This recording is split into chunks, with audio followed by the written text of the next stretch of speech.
Welcome back, everyone. Day 64. I don't have much to report. Just a bit of some news here. I'm a little busy. The microphone still has not come in yet. I think it will come officially tomorrow. And Atlas Earth, well, I did get the Atlas Bucks, but as you can see, we've been undergoing maintenance since this morning. So I'm not quite sure what it is. They say it's an infrastructure issue. I'm assuming this is the connection issue that they were talking about, that they're finally fixing it.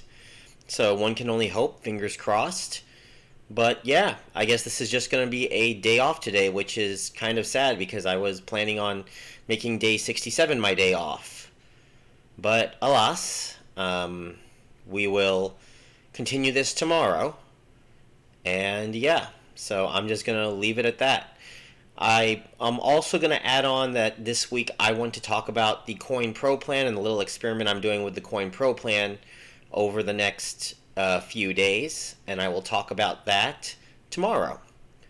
But for now, between that and my allergies getting the best of me today and going to a baseball game, go Cannonballers, I am going to just take a day of rest today. That and the busyness, of course. So I will see you all tomorrow.